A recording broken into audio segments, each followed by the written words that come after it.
My wife and daughter and I are down at this beach, climbing up a particularly large driftwood log.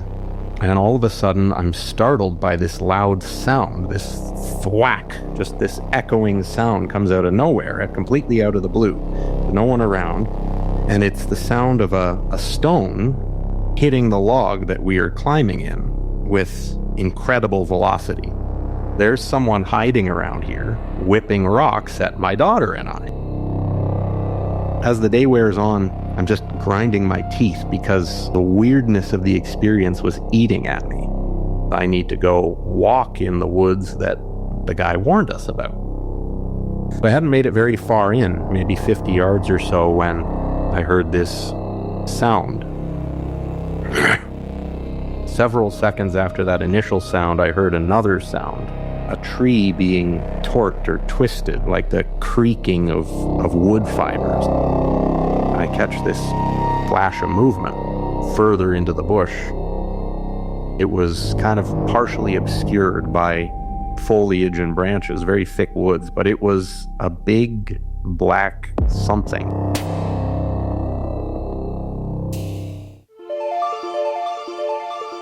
Welcome to the Close Encounter Club. I'm your host, Justin Gearhart. So, a few weeks ago, Josh came to me and said, "How do you feel about doing a Bigfoot series?" And I gotta be honest, at first, I was like, I don't know, Bigfoot, Sasquatch, it has this stink to it. But the more I thought about it, the more I realized that UFO used to have that same stink prior to 2017. So, as the host of this show, I feel like I have to try to remove that. After all, Bigfoot is just a bipedal hominid, which I had no idea what that meant before doing this series. So I told Josh, sure, go ahead. Let's try to get some guests and some experts in here regarding Bigfoot, Sasquatch. So far, we've secured 3 episodes. The first one we ever recorded was with Dr. Jeff Meldrum, who is an anthropologist studying Bigfoot footprints. That conversation alone changed my whole perspective on Sasquatch. We also spoke with Fred Roll, who's an Alaskan native who had a very terrifying face-to-face encounter with the Alaskan hairy man. Tonight's episode is with Robert Maxwell, who runs the Cabin in the Woods YouTube channel. Robert is 100% a kindred spirit of Josh and I. He had an experience with something that he couldn't explain, and that caused him to completely change his whole YouTube channel to find out the truth behind Sasquatch. This conversation is awesome. I think it's a really great place to start for those of you like me that feel a certain way about Sasquatch. So I really hope you enjoyed this episode with Robert. He's a great guy. I believe he's telling the truth. And let's try to help Robert get to the bottom of this. This is episode 18, Cabin in the Woods, featuring Robert Maxwell. And you're listening to the Close Encounter Club.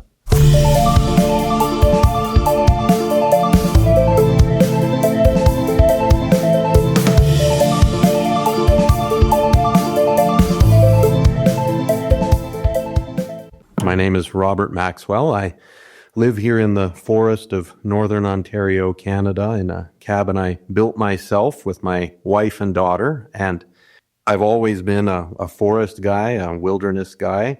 And since I was pretty young, had a strong interest in Bigfoot and mysterious topics in general.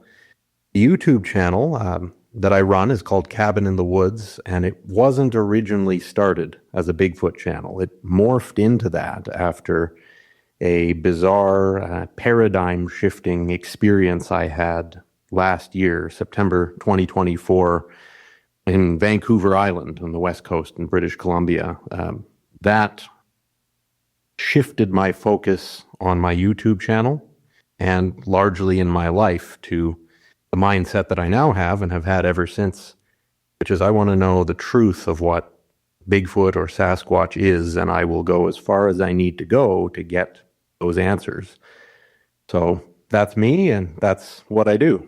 You know, you just answered one of my questions, because in the outline of the episode, Josh mentioned that, to talk about your experience if you had one. And I wasn't sure. Like I watched a bunch of your videos and they are awesome, by the way. Got to give you your flowers because, yeah, I mean, they're so dense with information. Like I found myself just hitting play on one while I was like eating some chips or something like that, just like unwinding for the night.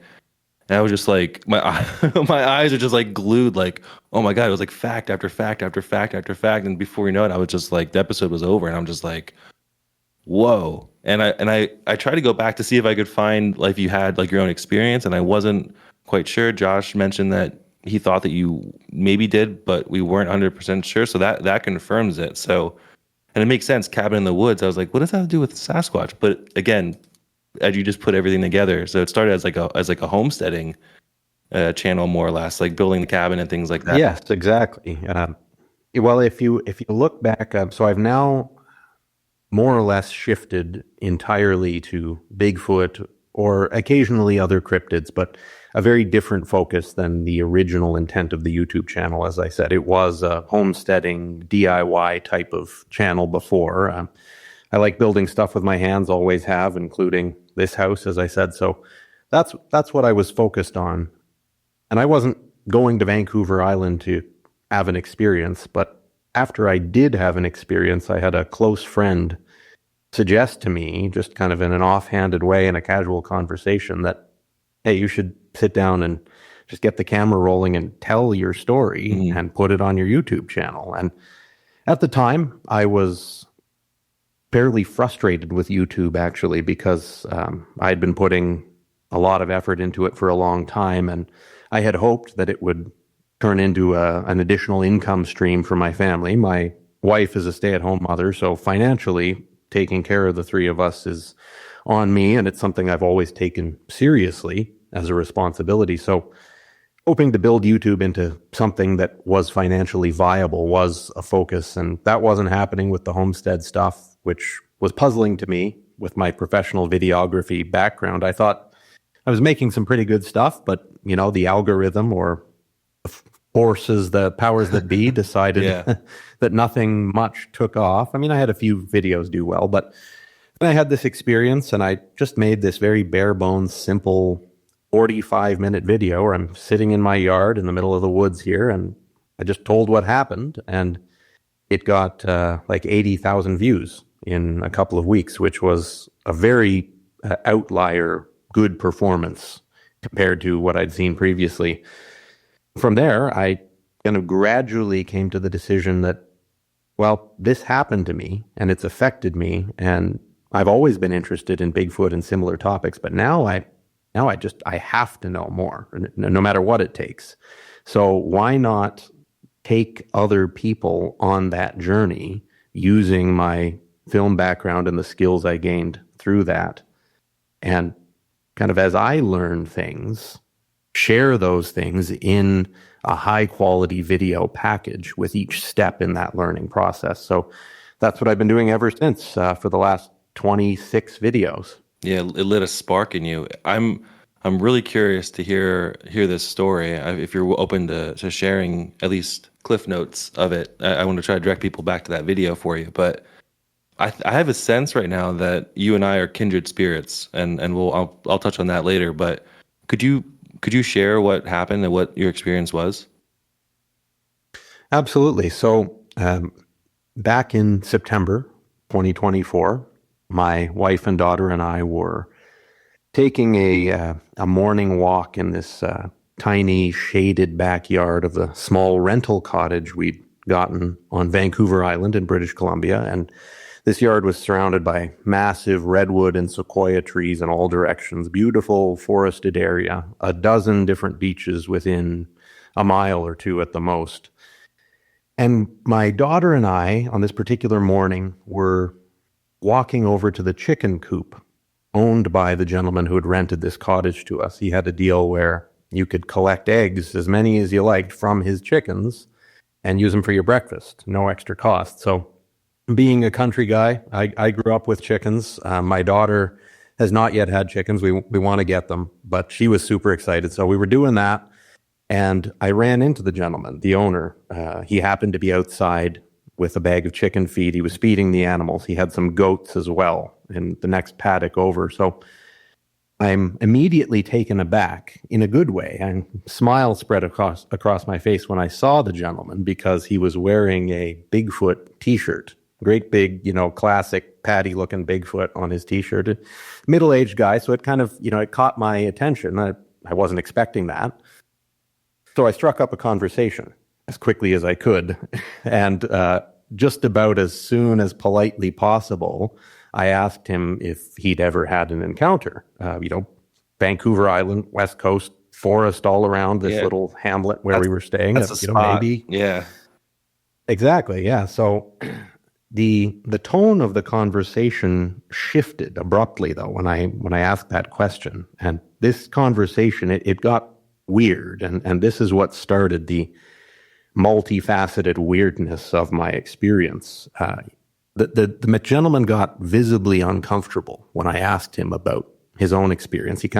He was looking at me, but then he shifted his gaze to the ground and wouldn't make direct eye contact. And I thought, okay, have I, overstepped here or something? And he answers, no, I haven't personally had an encounter, but I know people who have. Mm. And then he sort of pauses, and he shifted his weight from one foot to the other and still not making eye contact. And I could tell he had more to say, but it was uncomfortable for him somehow, which was strange because he had been jovial and cheerful for, the initial conversation. So I just kind of paused and I let him continue if he wanted to continue. And he goes, that said, some strange things have happened in and around the forest in this area. And so I go, well, strange things. What do you mean? Like Bigfoot type things or something else? Mm. And he goes, well, we've lost some of our chickens and goats under mysterious circumstances. And then he went on to explain how over the years, because they're right in the forest in this cottage property we'd rented, and he and his wife lived on the same property in a little house about 50 yards away. He said that sometimes black bears or mountain lions would come in from the woods and bust down his 5-foot electric fence and just, wreak havoc on the goats and the chickens, poor things. And when that happened, he said he'd actually caught a black bear, and then another time he'd caught a mountain lion mid-massacre, so to speak. And they'd pushed over these fences and torn a chicken to shreds, and it was just blood and feathers everywhere, a real mess. And then another time he caught a bear doing the same thing. Both of those animals, he said, when they get into the paddocks and they go after a chicken or a goat, they always get it, and they always leave a lot of mess. The fence is demolished, the animal's torn up, it's not pretty, and it's always really obvious. And so I'm thinking, okay, what does that have to do with Bigfoot or mysterious things in the woods? I mean, that's sad, but it's not mysterious in my mind. I mean, I've grown up around bears, so I'm not thinking mystery when I see a black bear. Sure. But he continued again, kind of stiltedly, because he was still visibly uncomfortable. And he explained that two other times, as I recall, he'd had animals go missing with no visible signs whatsoever. And this was the mystery. So he'd gotten up in the morning, went out to go feed them, and there was just one less goat or 3 fewer chickens than there had been the day before. The 5-foot electric fence, not touched, not pushed over, no blood, no hair, nothing. So I guess that's what he meant by mysterious, because he kind of reiterated. He said, when a bear does it or when a mountain lion does it, you can always tell. So whatever that third thing was, I have no idea. And he paused one more time and he kind of looked me right in the eye, and he said rather pointedly, so if you and your wife and daughter go walking in those woods across the road there, keep your wits about you. Mm. And I was taken aback by that. It sounds kind of cryptic. So I wanted to ask more, but the conversation was clearly over at that point. He kind of turned around and just went back to feeding the animals. And that was the first day I met the man renting his cottage, so I didn't want to, push my boundaries or be an obnoxious guest, get a bad rating on TripAdvisor or something. but they call that, it's Airbnb. That's the one. Airbnb, Yeah. So I was curious, but I filed that away because, we were there to have fun and do the tourist thing, not to look for Bigfoot. Of course, being naturally interested, Bigfoot was in the back of my mind, being on the first time on the West Coast, but I wasn't going to, do anything about that conversation. It was just an odd conversation. That's all. And I thought that's all it was initially. Fast forward a week, and my wife and daughter and I are down at this beach that's, maybe half a mile at the most down the one single road that cuts through the forest of this hamlet, just half a mile away from this cottage that we were renting and staying at. It was called Muir Creek Beach, and it wasn't your typical manicured sand beach at all. It was exactly the opposite to that. It was very unkempt and wild, and it was, cobblestones and boulders and massive driftwood logs up on shore and lots of trees and bushes. You actually had to walk through a kind of a forested trail to get down to the water. So very unmaintained, rather remote, no public washrooms or anything. We're really enjoying this beach. My daughter and I are climbing up a particularly large driftwood log, a cedar trunk with the roots all exposed. And my wife's, 50 yards away or so, wading in the shallow water. And all of a sudden, I'm startled by this loud sound, this thwack, just this echoing sound comes out of nowhere, completely out of the blue. There's no one around. And it's the sound of a stone hitting the log that we are climbing in with incredible velocity. Like, it sounded like it was shot out of a gun or something, this loud cracking sound of a stone hitting wood. And a second later, I see the stone. Judging by the sound, it had hit the log opposite to where we were climbing on the other side of this, maybe an 8-foot diameter log, something like that. But it must have taken a hop off a root or something, and it rolled down the log on the side that we were on. And I saw it hit the beach. I actually picked it up and eventually brought it home. It was a roughly 1-inch diameter, fairly round, smooth, white rock. I believe it was quartzite. And so immediately I feel my pulse start to increase because I'm thinking, there's someone hiding around here whipping rocks at my daughter and I. And I mean, I got mad. The fatherhood protective instinct kicked in. I'm looking this way up the beach and that way down the beach, and there's no one around, not a soul in sight. And there hadn't been the whole time we were there. We were the only people at this beach. But the one spot I realized someone could be hiding was there was this tall tree-covered bluff directly at our backs, maybe 40, 50 feet from the water's edge. And there was a lot of thick foliage on top of this bluff. So someone could theoretically have been hiding in the bushes and shrubs and trees up there and have whipped this stone down at my daughter and I. And looking around, like I said, there was no one around. So I assumed by process of elimination that it was exactly what was happening. There was no other option that I could see because, it was theoretically possible. All these thoughts are flashing through my mind. It was possible that a stone could have fallen straight down off of this bluff, rolled down the embankment and landed on top of the log we were in. But the stone hadn't hit like the top of the log. It had hit the side of it at a shallow oblique angle, and it had done so with a lot more force than gravity would have produced. So I was instantly fully convinced someone had thrown this at us, and I thought it was some, idiot teenager hiding in the brush throwing rocks at tourists for fun. So pulse is pounding, face is getting red, I feel my temperature rising. So I grab, not my best idea, I admit, but I grabbed a fist-sized rock and I just whipped it as hard as I could up into the foliage on top of this bluff from the direction I thought the stone had flown at us from. And nothing happened. And so I grab another rock and I do the same thing and I start whipping more and more rocks. And my wife is coming up. She's going, "What are you doing? Are you crazy? You're going to, What if there's someone walking up there? And I'm thinking, that's the point. Yeah. I wanted to flush out who was ever up there and give them a good talking to. And I'm glad there was apparently no one up there, because I could have actually really hurt someone. But the long and the short of it is, I threw probably 8 or 10 stones in a shotgun pattern. I'm sure I covered the area and the angle from which this pebble flew at us, and there was nothing, no response, no rustling in the trees, no running feet, no screaming teenager, nothing at all. Like there was no one there. So I calmed down. I sat down, I took some deep breaths, and had my daughter climb out of this tree.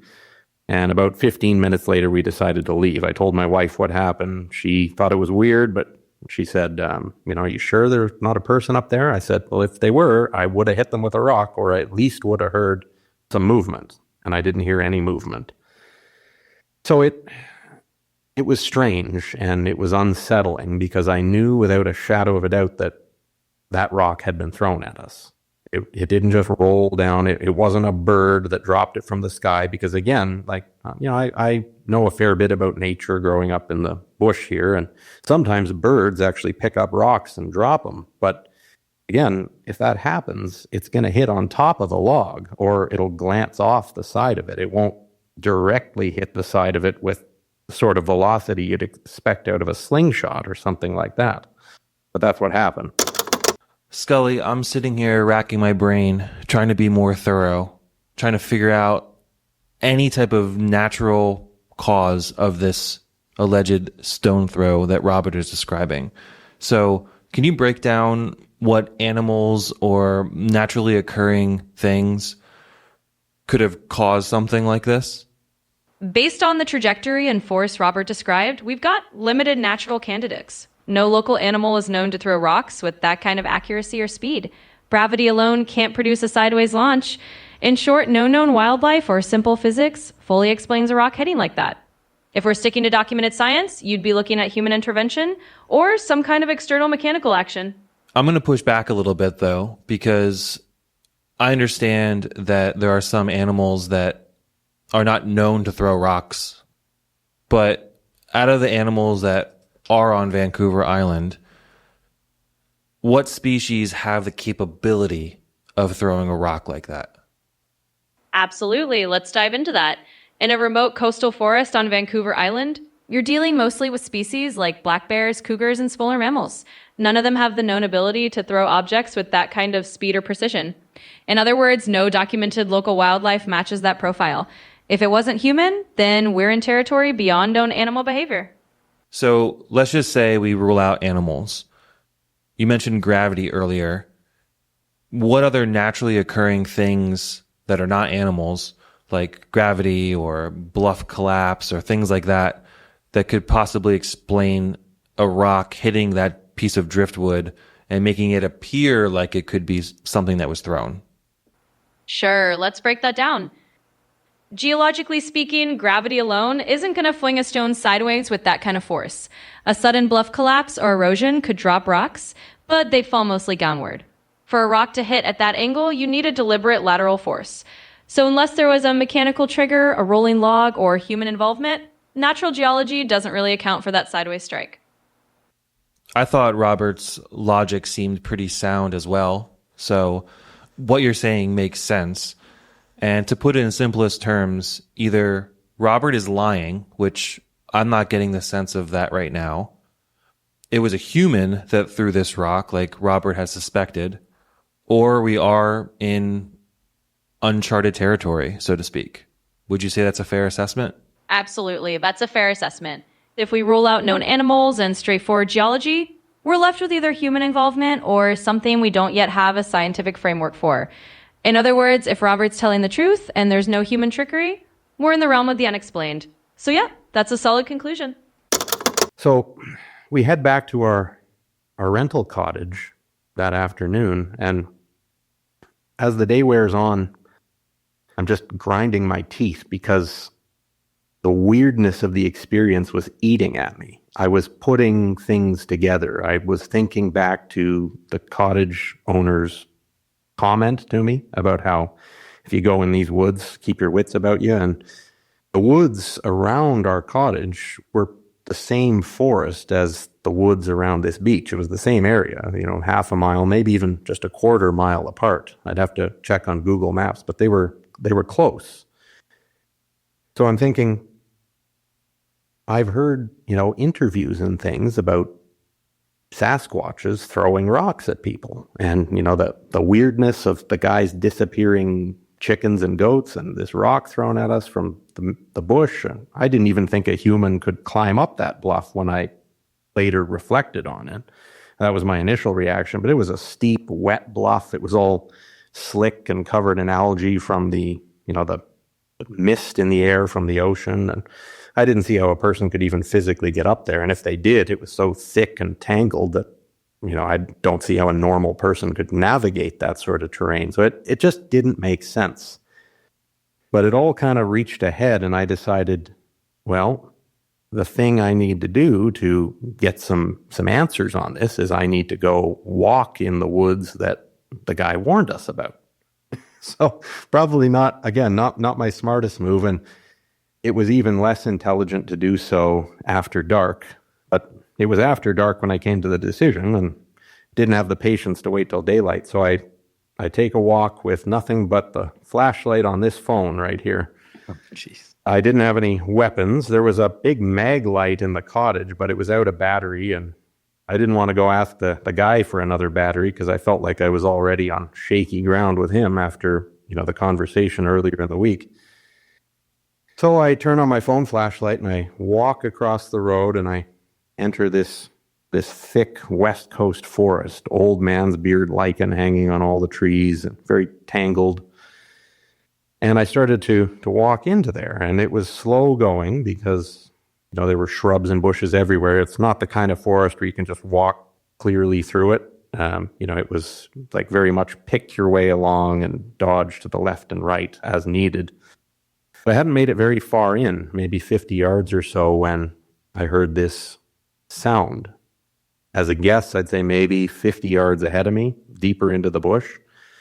It was not terribly loud, but I heard it clearly because it was a calm evening. There wasn't any wind, didn't even notice any, bird or bug noises or anything like that. So I clearly heard this sound up ahead of me somewhere in the thick bush. It was kind of like a big bodybuilder or a heavy-chested man, like trying to get phlegm out of his throat or, clear his throat if he's got a cold or something, with a bit of a growly tinge to it. I always try to imitate it, and I never get it quite right, but it was kind of like that. Okay. So my senses are prickling, and I feel like the hair on the back of my neck stand up. My immediate thought is bear.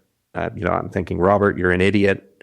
There's a bear up there, and the guy warned you about weird stuff in the woods, and it's not a Bigfoot, it's probably a bear. You just need to get out of here. It's amazing how your perspective can go from curious to fearful in the blink of an eye, just one little noise. Yeah. But because of the thick foliage and, it was hard to get my bearings, I hadn't made it very far in the process of turning around to leave when several seconds after that initial sound, I heard another sound. Sounded like it was coming from the same spot up ahead in the bush. I held my phone flashlight up, but it was, too far ahead for the little beam on that to show anything. And the second sound was like a tree being torqued or twisted, like the creaking of wood fibers. That's what it sounded like to me. Not a bunch of trees doing that, like you sometimes hear in a heavy wind. You'll hear like lots of trees creaking and moving. It was like a single tree. Sounded like a trunk being wrenched somehow. I remember thinking I've heard a sound like that a lot because we cut and split firewood here for our heavy Canadian winters, and it was very much like the sound of when a log gets stuck on the splitter and you got to kind of pry it off. And sometimes you can hear that same sort of creak when you pry the log off the wood splitter wedge. That's what it reminded me of. So those two sounds were enough to really get my heart pumping. And I actually got some of it on video as I left. I actually got a growl on video. It's faint, but in one of the videos I put on the channel of my experience, you can hear that growl, and I tried to amplify it a little bit. I didn't get the tree twist on camera. I had already quit recording at that point, but those two sounds together were enough to get me out of there. And I ran back across the road, and cutting my legs on the foliage and brambles, and just dashed back into the cottage. And it was only about 10 minutes I was gone. And so my wife's like, what happened? Why are you back so soon? And I told her, and she was kind of halfway between skeptical and laughing at me, I think, somewhere in the middle there. So sounds like my wife. But eventually she saw that I was exactly.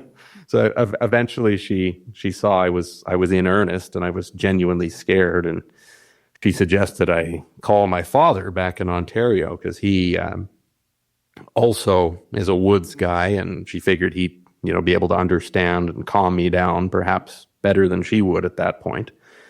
So I did. I called my dad and told him what happened, and he was curious and interested, but didn't really have any suggestions. So I went to bed. Didn't really go to sleep for a long time, but I went to bed and just tried to settle myself down. And the next day, did my best to forget about it. But by the time mid-afternoon came, my curiosity had sort of rekindled. The light of day, fear had died down. So I decided I'm going to take one more walk in those woods. Most likely it was a bear. That's what I was thinking. And maybe I can confirm that and set my mind at ease, because I was kind of thinking Bigfoot in the back of my mind, putting all this together, the stone throwing and the gentleman's cryptic warning. So I did. I rather foolishly, in hindsight, I went back to the woods across the road again, and it didn't look as scary in the light of day. Found my way back to where I had been the night before and couldn't see anything. So I kept walking. And it wasn't long before I saw this fallen tree, maybe 6 inches diameter or so. It was a balsam tree, fresh green needles still on it, but it was fallen down, and it looked like it was laying just about where I'd heard those two sounds the night before. So I'm thinking, is that the tree I heard being twisted? Did whatever twisted it, did it push it over after I left? Because it looked like it was still alive, no brown needles on it. It was fresh and green, just lying down. And I thought, well, I'm going to go take a closer look, because maybe if I get a look at the bottom, which I couldn't see from where I was at this point, I'll see if it was, rotten, eaten by bugs, pushed over by the wind, or, something more mysterious. But before I had the chance to walk any further towards this tree, I catch this flash of movement further into the bush. Maybe, 70, 80 yards from where I was at that point. And it was a little to the right of the fallen tree, and it was kind of partially obscured by foliage and branches, very thick woods, but it was a big black something. And I had seen it move. The movement was what I noticed out of my peripheral vision, and that's what drew my gaze to it. I looked at this thing, and it didn't look like any recognizable creature. It looked like just a big 8 or 9 foot tall black mass in the bush. And I thought, did I really see that move? Because it, more than anything, it kind of looked like a root ball, like when a big tree falls over and pulls up some soil, just like a dark, shapeless mass. But I knew when I calmed myself down, I knew I had seen it move. That's what drew my attention to it. So I'm thinking, is that a bear? Is that a Bigfoot? It looked too big to be a bear. I knew from research and from talking to our cottage owner, there are only black bears on most of Vancouver Island, including the area we were. I've seen black bears here on our property. This thing was too big to be a black bear. But at the same time, it didn't immediately shout Bigfoot to me either, because it didn't have a noticeable head or arms or anything. It was just this great big black thing that I had seen move about a foot. till I look at it, I whip out my phone and I get, 20 seconds of footage of it, and it doesn't move, and I don't move. But the longer I stare at it, the more dread I feel. And it doesn't really make sense because I'm not sure what I'm looking at this point. I just know that it's a big thing that moved. And this sense of dread just kind of increased and increased. And I felt my skin tingling, and I realized I need to leave. This thing is capable of killing me. That's the thought that was echoing through my head. I could die if I stay here, and then Edita and Lily, they won't have a husband and a father, and they won't know why. And so I turned around and I got out of there as quickly as I could, which wasn't all that fast because of the thickness of the foliage. I didn't look back. I wish I had looked back. I wish I had been a little bolder now. But that's what I saw. Okay, Scully. So based on the video that I had just sent you that we have all seen, what natural occurring things could account for that black mass that we see in Robert's video? Based on the visible details, things like scale, shape, and texture, there are a few well-documented natural possibilities. In a dense forest environment, large tree stumps, clusters of branches, or moss-covered rocks can easily form a silhouette that might look humanoid at a glance. Even certain wildlife, like a bear standing momentarily, can create that impression, although that's less common. Essentially, we start by considering these known, mundane explanations first, before jumping to anything more extraordinary. Okay, and what are some things that we can all look for in the video to try to prove that it's something that is maybe a more biological living thing?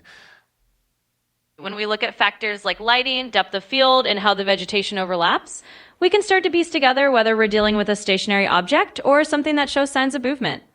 If the dark mass remains consistent in shape and position despite slight changes in camera angle or lighting, that usually suggests it's a stationary object, like a root ball or a cluster of branches. On the other hand, if there are subtle changes in how it aligns with the surrounding foliage, or if the shape seems to shift independently, that might hint at biological movement. So the key here is looking for any signs of variation that would indicate it's not just part of the static landscape. Makes sense. So you're saying movement equals biological creature, more or less, or an animal. Did you detect any movement in the video itself? I didn't notice any movement in the video. Okay. So I guess up until this point, scale from 0 to 100, what would you give this as a possibility that Robert actually encountered a Bigfoot? Well, considering everything we have so far, the still images, the environmental factors, and the potential for pareidolia, I'd say it's on the low end of the scale. On a scale from 0 to 100, I'd give it maybe a 10. In other words, far more likely we're dealing with natural objects, lighting tricks, or a misinterpretation than an actual Bigfoot. But as always, I'd say let's keep looking at the evidence and see if anything more concrete comes up. The clincher came the next day. I called my dad again that night, and I told him, the updated version. I saw this thing in the woods. I saw this fallen tree. And he actually surprised me. He said, well, you should go back one more time. See if you can get any footprints or fur or something. If it was a Bigfoot, which I was kind of 50-50 on at that point. So I decided I would, because the next day was our last day on Vancouver Island. We were heading home the day after that. So I thought it's now or never. I mean, I don't want to be the guy who came this close and maybe saw a Bigfoot and then didn't follow up on it. Sure. Even though I was scared, I did go back one more time the following afternoon, another sunny day. And the first thing I noticed, I'm, head's on a swivel, and I'm feeling my heart rate go up because I'm expecting this thing to just appear at any minute. But as soon as I got back to the spot where I had seen it, I noticed immediately it was gone. It wasn't there. And that shattered my conviction that I'd sort of built up over the previous day, that it was just a root ball and that my mind was just playing tricks on me. I'd sort of talked myself into that, but there were no logging roads, no roads at all, no trails through this bush other than a couple of game trails. But this thing was gone. So if it had been a root ball, maybe if there had been a logging road, a logging crew could have conceivably come during the previous day and cut down the tree pulled away the root ball with a skid steer or something, but it wasn't that because there was no access for any logging crew. So I'm looking around, making sure this thing isn't there, and it isn't. I check every direction. So I decide after several minutes I'm going to go check out the fallen tree that I had never gotten to see close up. And long and the short of it is that fallen balsam appeared to have been ripped out of the ground, roots and all. I saw the roots. I poked the cross section of the trunk at the base, and this tree wasn't rotten. It wasn't bug eaten. I don't believe it was pushed over by the wind, because when I had heard that creaking sound again, there was no wind that night, not even a breeze. And there were enough trees thickly spaced around it that if a downburst of wind strong enough to rip that tree out had occurred, it would have taken other trees with it. But it was the only one down, and it appeared to be sound, living wood. So I was starting to form conclusions in my mind. And then I noticed as I got close, there was a second tree fallen under that balsam. This one was a birch tree. It was bigger. It was almost a foot in diameter, splintered like matchwood.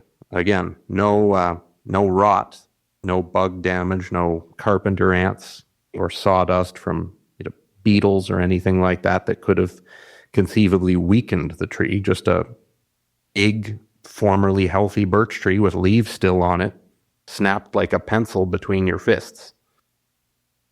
So I took some footage of those two trees.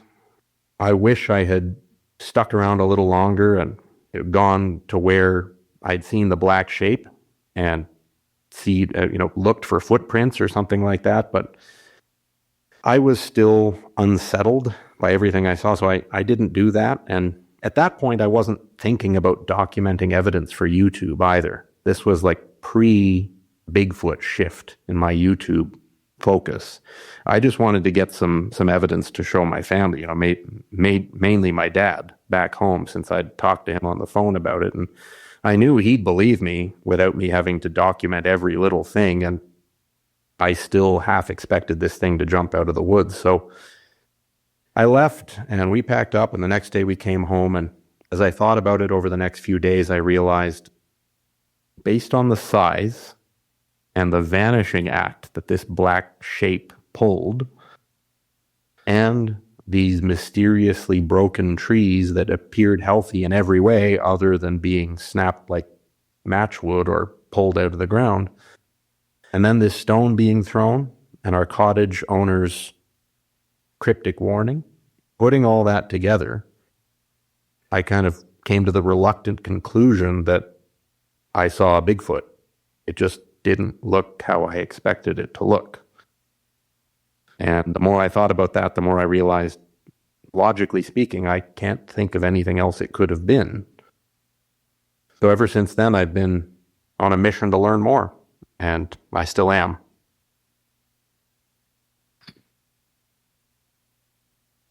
Wow. Wow. Yeah. That's intense. So Vancouver Island, I've been there. I've spent some time in Victoria.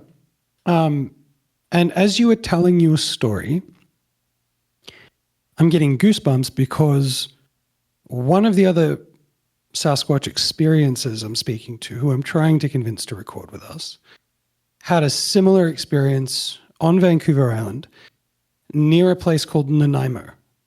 I don't know if you know where that is. I do. Yeah, we were a little way, I think a couple hours or so from Nanaimo, but there's a famous and very good Canadian chocolate bar named after Nanaimo. So right. I always think of that when I hear Nanaimo, but beautiful area. Beautiful area. Very similar story.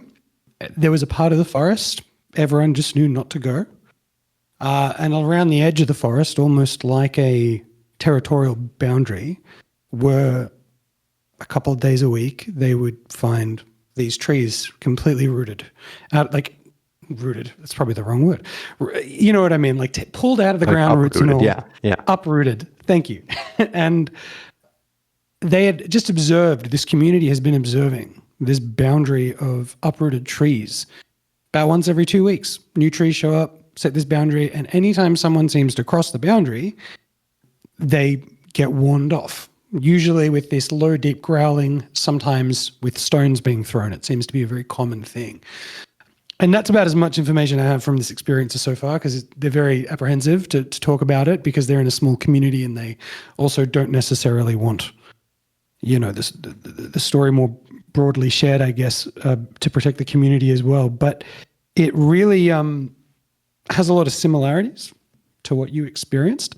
No, that's quite fascinating. I knew there were other experiences on Vancouver Island, but sounds like that one is almost a point-for-point match to my own. It's very similar. The real key difference is that these, this community and this person I'm speaking to lives there, and so they've had this experience multiple times in their life upbringing, and they've only seen it once. Described very similar to you. Very big, black, bulky, 8-9 foot tall creature that can, move through impossible to traverse shrub and forest incredibly quickly. It obviously had a big impact on you because you went and pivoted your YouTube channel to be focused exclusively on Sasquatch. What's your family's perspective on that story specifically? And how have they been able to accept like this shift in you in terms of your perspective on Bigfoot? Well, overall, my family has been very supportive, and I'm super grateful for them. I mean, first of all, I should reiterate that my daughter, who was only 7, and she's still 7 now, she's turning 8 in August, she, of course, experienced part of the encounter, the multifaceted steps that led to the encounter with me, in that the rock throw, it was something we both witnessed. And it was actually the fact that the rock came very close to her head, albeit on the opposite side of the log to where she was, that initially got my attention. So for her, being so young and impressionable, for good or ill, she just accepted the conclusion that Daddy came to, which is that, putting all of the puzzle pieces together, this was probably a Sasquatch, and really it couldn't logically have been any other known thing. So to her, being so young, yeah, Daddy saw a Sasquatch in Vancouver Island and it threw a rock at us. No problem. My wife, she never doubted me. I would never say that, but I think it took her a little while to fully accept that, yeah, that's what happened. And I think the moment for her that it really clicked is when one day, maybe a week after we'd come back home to Ontario, we were looking at my footage of the big black shape together, scrubbing through it, zooming in digitally, trying to enhance it, all that stuff that Bigfoot people do. And my wife noticed a detail that I hadn't seen before when we zoomed in on the footage, because up until this point, I believed the only movement that this creature had made was the roughly 1 to 2 foot shift that had initially gotten me to turn my head and look at it. After that, from the distance I was, it appeared to stay stock still the whole time until I left, and that's what I believed the video showed. But zooming in on it, my wife pointed to the bottom left-hand corner and she says, "What's that? There's something moving there." And I looked and she was right. There was a kind of slow rhythmic movement of some part of this black shape towards the bottom left-hand side of it. And both of us thought, the more we looked, that, yeah, that looks like a hand hang down and kind of doing a scooping motion against what could have been the thigh, like it was scratching itself. So for her, I think that was the moment she fully accepted that, yeah, my husband saw a Bigfoot. And my decision to shift the YouTube channel towards learning everything I can about these beings, following that shared realization her and I had, that it took her a while to be fully on board with that, but I think she now sees, as I do, that so many people are finding being part of our journey of knowledge gaining to be helpful and uplifting. People who have had encounters and people who have not, but simply want to learn more. That she sees it's a good thing. So I feel very supported by both wife and daughter. Of course, my dad was interested in seeing the video when we got back home too, because I had kind of vented to him on the phone while the different things were happening. So overall, I'm happy to say that I do not come from one of those families where they all think you're nuts and you just never bring it up again after you attempt to do so for the first time. I know there are many cases like that, and I feel for those people. I'm fortunate enough to have the opposite scenario where my family knows that I'm not a liar, knows that most of the time I've got a decent head on my shoulders and I'm not going to invent fanciful details of an encounter that was really nothing. So I think that's one of the reasons, I'm kind of overstepping the question here, but that's one of the reasons, that probably the biggest single reason why I do what I do on YouTube now. Apart from satisfying my own curiosity about these beings, I want to provide solid, logical footholds for people who aren't as deeply as obsessed as I am, to, first of all, if they've had an encounter, to not believe they're crazy. Second of all, perhaps to have something to show skeptical friends and family that might get them to shake their head and think, maybe Bill isn't such an idiot. Maybe there's something to this. This guy makes a pretty good case. Maybe I haven't opened my mind enough. And if my videos can get people to open their minds just a little bit and not call their Bigfoot encountering relative a nutcase, that's a win for me. Yeah, I think they definitely do that for sure. And I think, as someone that is on the outside of like the Sasquatch like knowledge base, I guess you can say, like I don't really know too much about like the lore and like the evidence.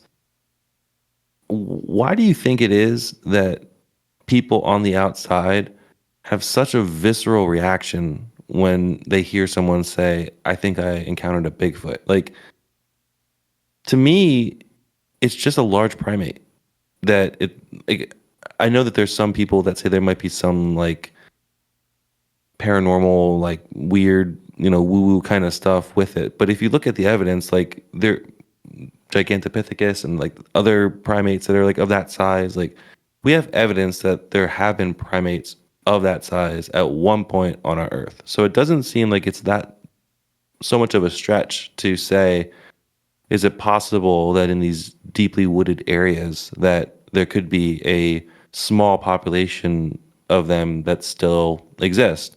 To me, that's pretty logical when you think of it like that. But yet there's still this visceral reaction when people mention Bigfoot. It's like, oh, come on, you're crazy. But if we were sitting here talking about a Tasmanian tiger that was encountered, people would probably say, that's kind of like, who cares? Like, it's just an extinct, or what we thought was an extinct creature. Like, why do people have such a visceral reaction to it? Well, I can give you my hypothesis. Of course, I can't speak for every person who's ever had a visceral reaction towards a Bigfoot encounter, but I think I do have some unique insights to answer that because of the comments sections of my YouTube videos, quite frankly. I'm sure.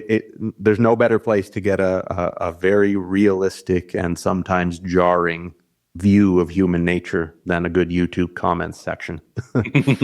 So I think that the short answer is that people are fearful, and understandably so. Like you, I think that there's plenty of evidence that these beings, as symbol undiscovered primates, could easily exist in the vast wilderness of North America and other places, like the Yowie in Australia, for instance.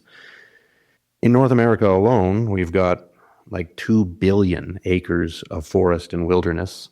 A small percentage, less than 10% of that, is frequented by humans, and much of it would probably never have humans set foot in it at all.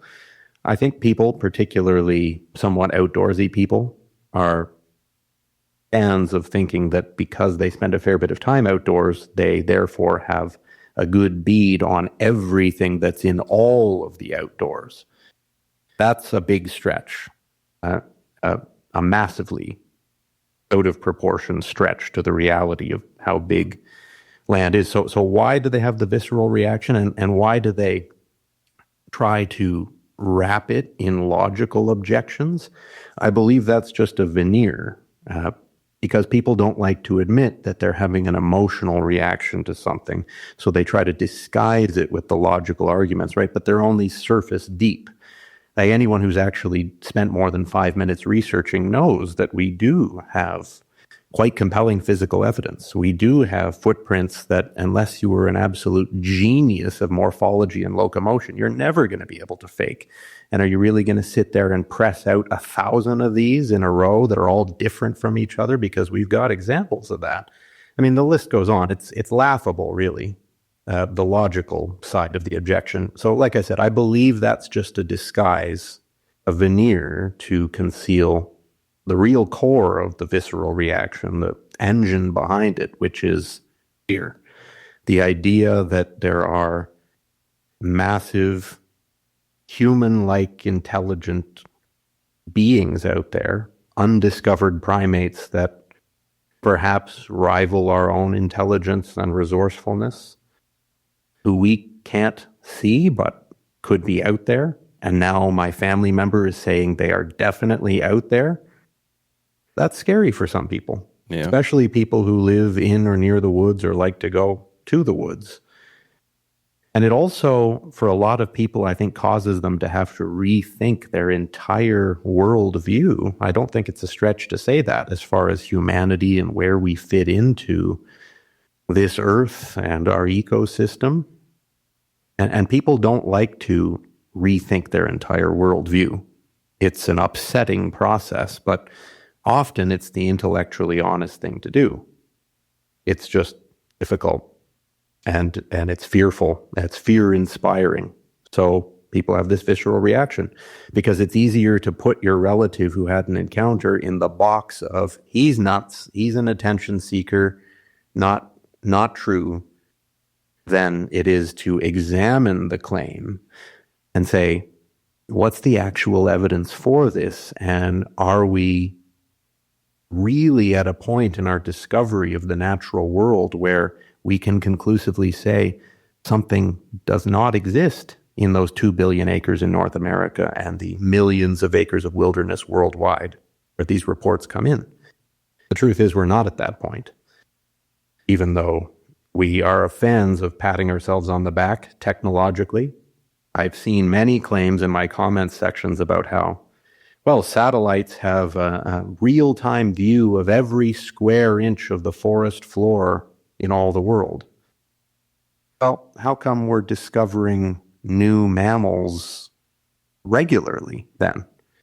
And I believe it was, 1992, I think it was the Okapi. It was, I could be getting the date slightly wrong, but this massive horse-like thing discovered in, was it Tanzania area? I probably got that wrong, but it is this big creature that only existed in folklore up until when I was 2 years old, for crying out loud. Like, we don't have as strong a grasp on everything that's out there as we think we do. No, we definitely don't. And I think it's sheer arrogance to suggest otherwise, because every era of humanity has always thought we know it all, and they've always been proven wrong. Why are we any different? Yeah, I think they're even discovering like pyramids and stuff that are hidden in Amazon that like are covered by the trees and things like that. That they can't see that. You need like almost like a LiDAR to get past like the canopy to be able to see that, and that's a gigantic, pyramid or a civilization, like building structures and things like that. Try to find even though it's large, a 9-foot creature, like that's so small in comparison to the billions of acres that are out there. Right. Well, like you said, the pyramid, that's a perfect example, because like we haven't even discovered everything that we've done yet as a species, everything that we are and have been. So how can we say that we've discovered everything about the natural world, which is infinitely bigger and more complex than our single species, when you think about it? And also, too, like our species has also killed off pretty much all the megafauna that existed, on Earth. And I think potentially maybe deep-seated in our like subconscious, there's this fact of like, to answer my question from before, Tasmanian tiger or a fish or things like that that are smaller than us that we probably could hunt to extinction at this point. Like, oh, one got away. Oh, it's interesting that we found one, but like it's not a threat. But a 9-foot primate is a threat, and I think there's something maybe that's in our genes that are like that can't happen. Yeah, I mean, it's why people have the reaction they do to snakes and spiders. There's some evolutionary protections in place.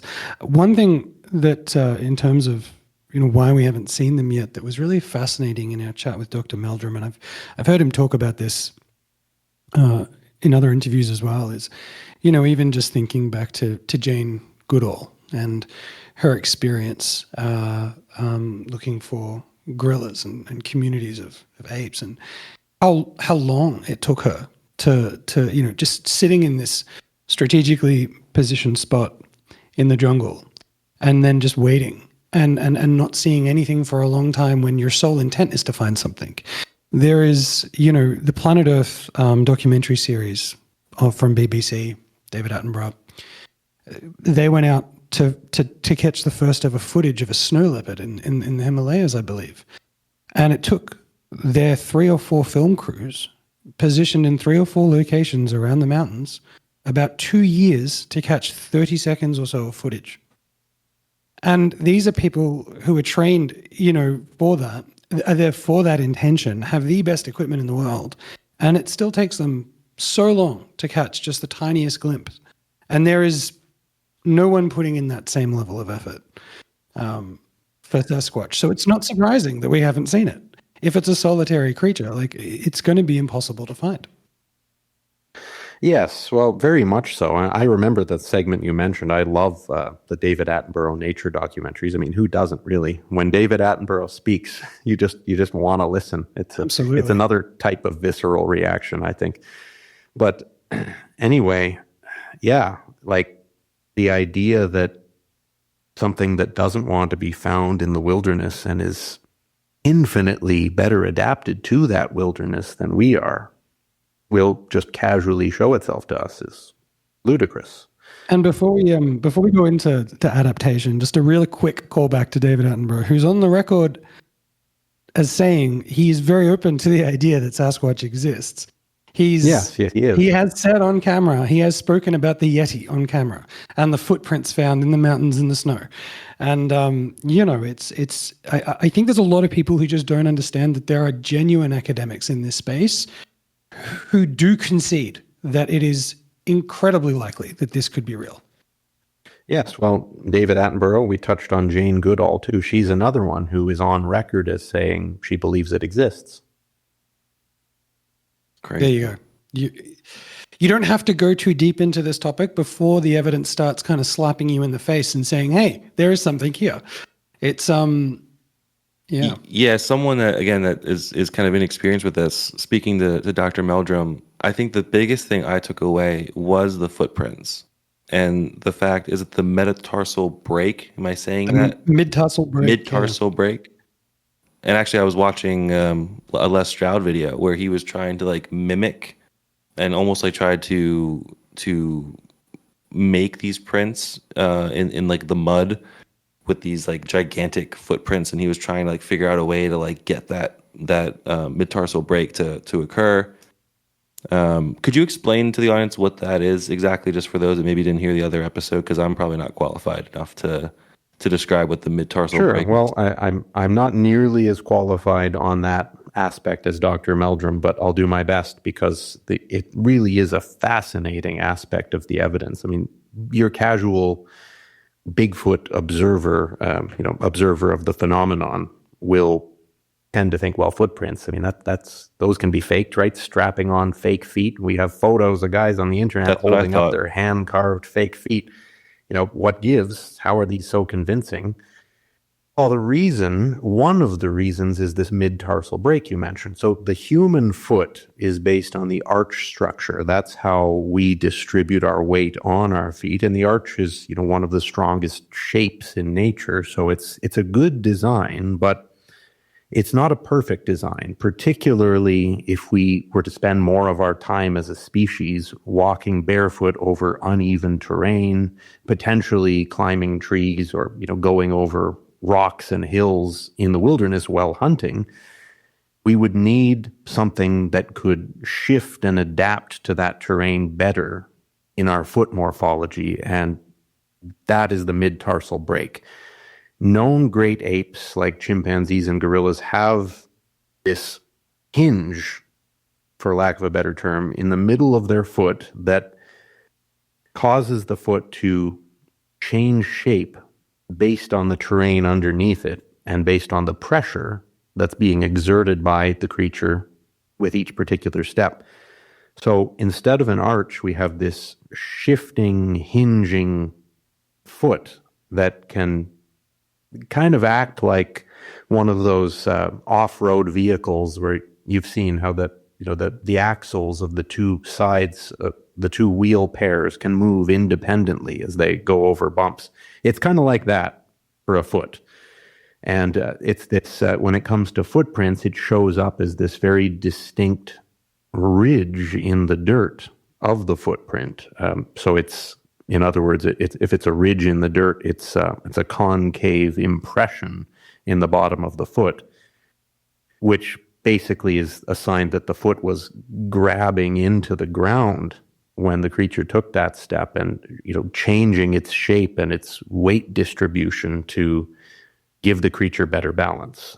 It's not something that humans have. Again, we get by with the arch and, Nike trainers. Yeah. But if we were running around the wilderness and did so for a couple of million years, we would probably develop mid-tarsal breaks because it just makes more sense physically when you're dealing with rough terrain. So that's one aspect of many that make many of the footprints that have been recovered and cast very convincing. And anyone who understands even the basics of foot morphology, locomotion, known primate, great ape foot morphology versus human foot morphology and locomotion, those points become very difficult to argue with, at least if you're going to stick with logic. Yeah, because since the Dr. Meldrum interview that we had, I can't stop thinking about that. Like I'm thinking, again, part of the mission of this show is to try to contribute to science, to try to figure out, get closer to what actually is true. And I'm like, what kind of device could I create to mimic that? Because obviously a wood plank, not going to do that. So you'd have to have some sort of device that has springs and things like that to be able to mimic that gripping motion to create that ridge. And I mean, is it possible? Maybe, but in the middle of the woods, in the middle of nowhere, who's out there doing that?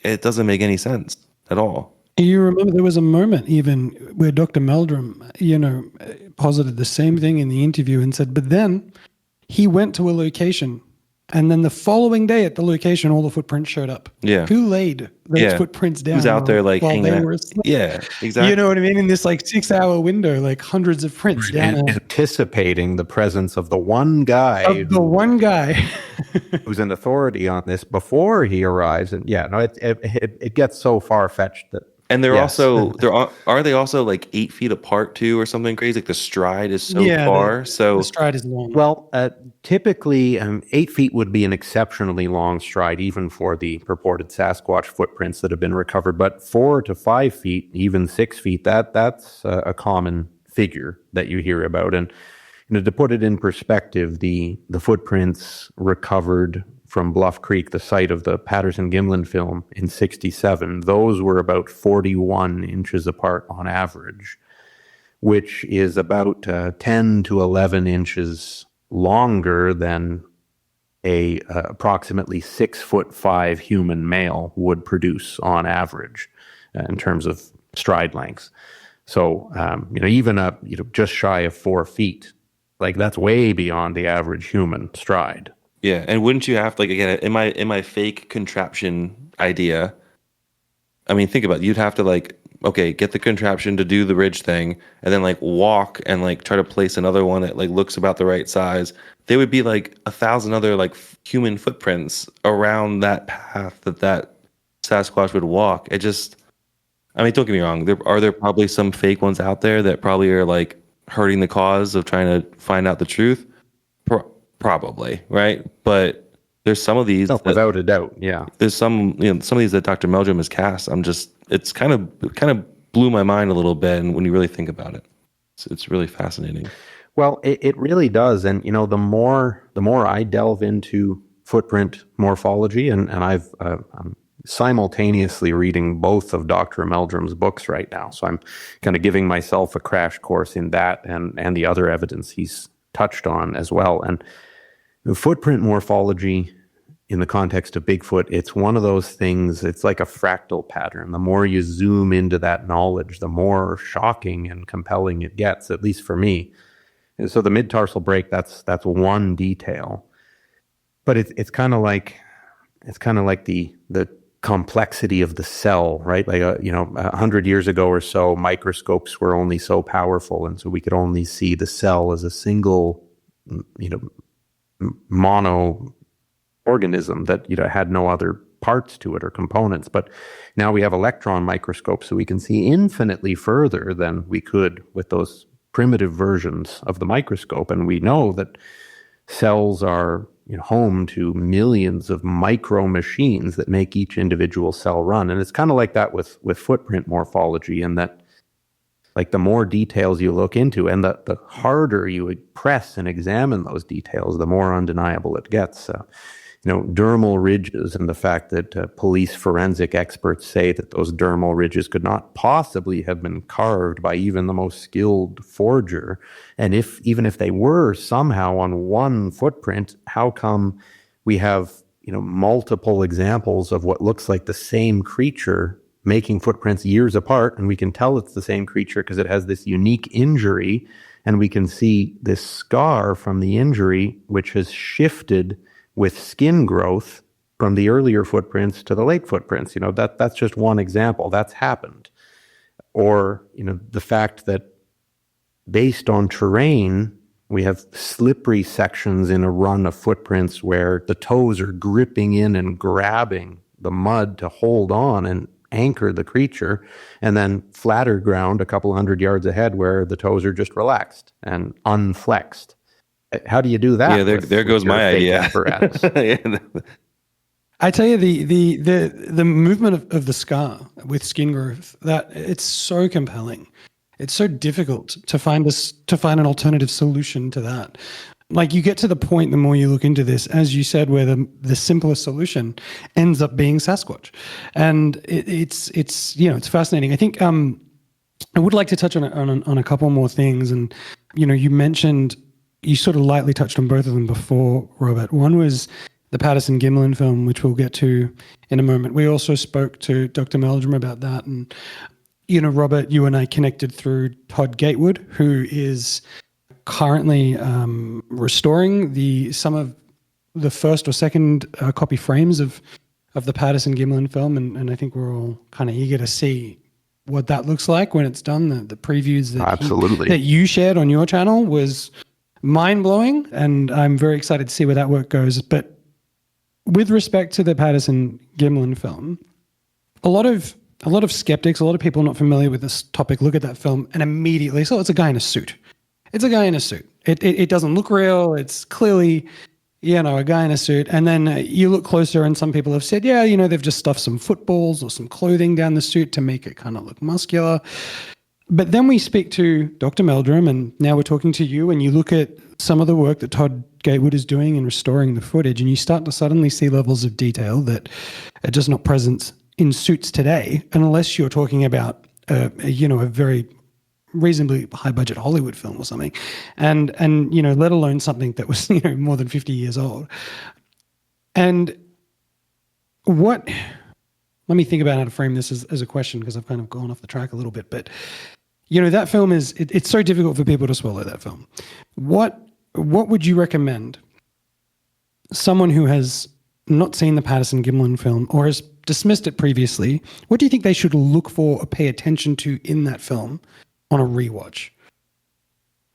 Well, yeah, that's a great question, Josh. I'm glad you asked, because the Patterson-Gimlin film is close to my heart, has been ever since I first saw it as a kid, and now, having this unquenchable enthusiasm to learn all I can about Bigfoot. You can't do that without tackling the Patty film. So, first of all, I would say watch any one of the high quality, stabilized, and enhanced versions of the film on YouTube. There are several out there. M.K. Davis is a man who's done some great work on that respect. He actually worked with Todd Gatewood for a time before Todd started his own restoration frame by frame of the film. Now, people automatically start shaking their heads, skeptics do, when I mention enhanced versions of the film, because the word enhanced nowadays, in the age of AI and Photoshop, it has this negative connotation. Like,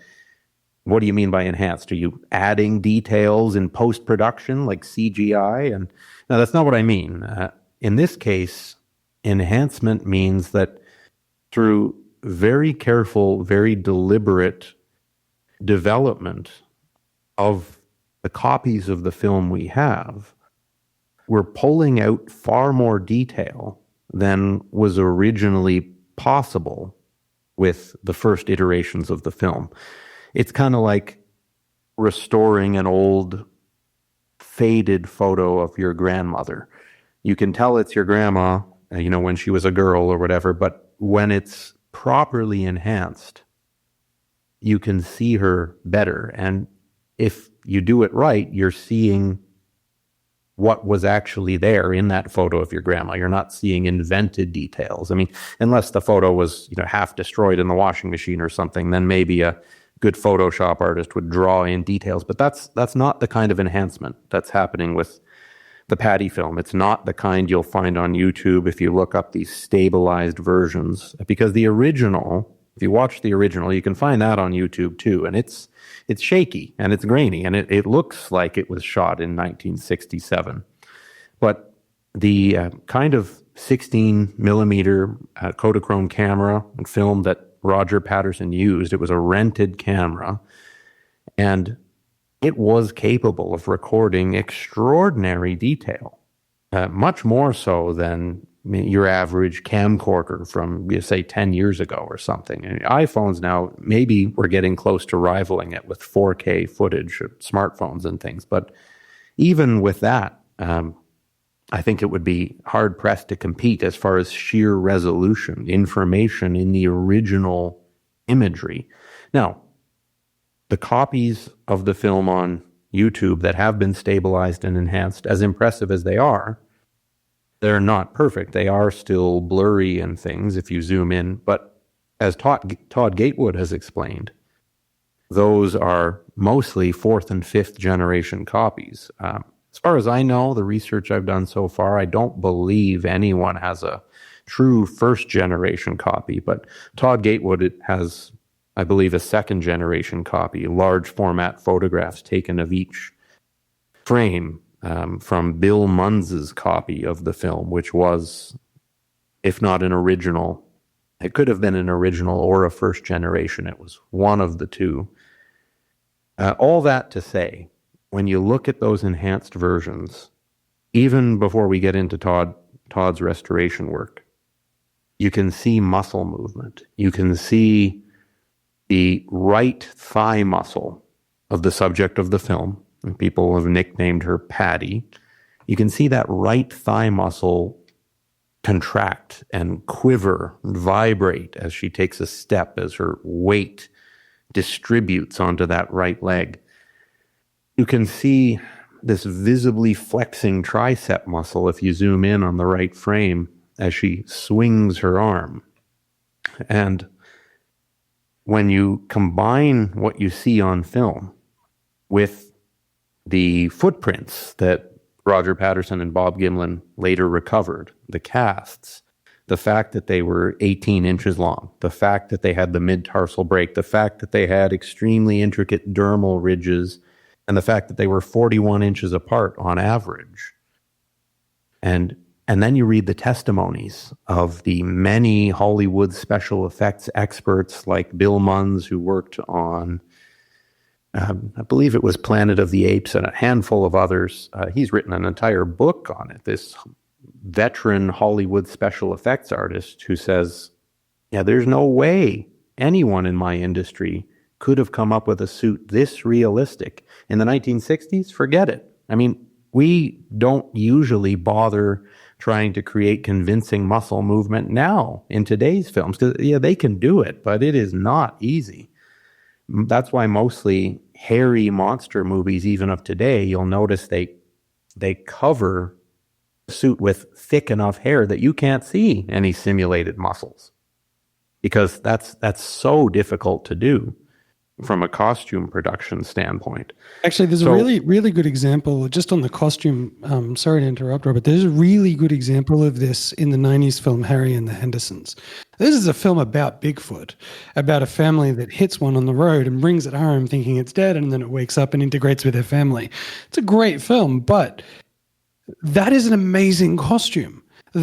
What they managed to do with the face and the expressions in that suit are incredible, but they cover the legs and the arms with tremendously long hair to disguise the fact that there is no realism. When it takes a step, you're not seeing muscle contraction. You're not seeing any of that stuff. And I think they got, in terms of a practical effect, probably the closest to looking like what I, in my head at that age, thought, oh yeah, this is what a Bigfoot is going to look like.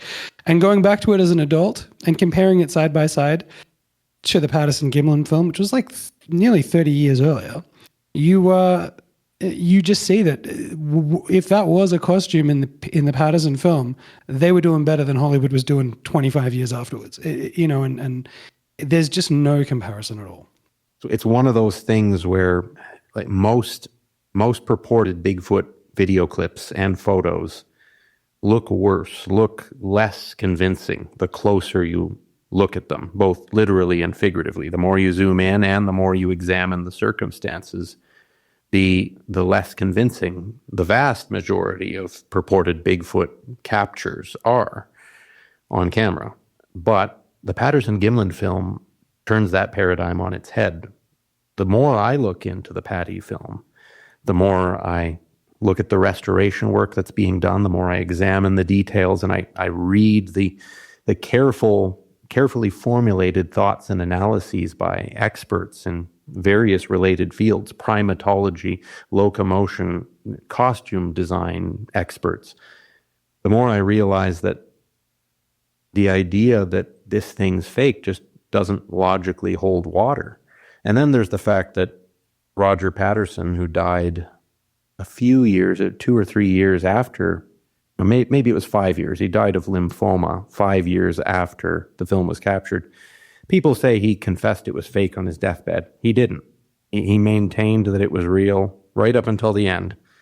Didn't try to make any money off it. He actually could have capitalized on that and needed the money, if you look into his story, for cancer treatments. But instead, he spent the last of his money and his strength looking for Bigfoot in Asia, I believe, looking for the Asian version of the Yeren, perhaps, or maybe it was the Almas, one of the two. And Bob Gimlin, who's still with us today, he's in his mid-90s. He has been rock solid and fully committed to holding this up as a truthful version of what happened, that we saw this creature, it was a real creature, it was not a man in a suit, and I will die on that hill. I remember hearing just somewhere, like in the ether, that, oh, the guy that was in the suit admitted that he did it. Like it was like, he confessed to saying that, yeah, I put on a suit and I was walking, or there was something like that. And I can't help but draw comparisons in my brain to crop circles, because there are all these crop circles that pop up, and there was a group in, I think it was the 90s, that confessed, yep, we fake them, I'll show you how to do it. And they took, boards with ropes, and they would just kind of like march down these fields and make some pretty cool designs actually in the wheat. But then there's these outliers that there's absolutely no way that they could have ever made them with planks and rope. It just is not a possibility at all. There's these knuckles that are in the wheat that have radiation, and it only could be used if it was heated up at high temperatures, and they're kind of like all woven together in this like really elegant pattern that are just like, there's no way. And it makes me wonder, like, now you said that Patterson didn't confess, even though people say that he did, but it makes me wonder, like, why do people even say that happens? You know, because it's like, if there's evidence out there that's so compelling, as both you guys are saying, why are there people out there that they try to diminish it by saying, oh yeah, we do all of these, we faked everyone that's out there, we faked, but clearly not, you know, because it doesn't make sense what you're saying. It doesn't add up, you know.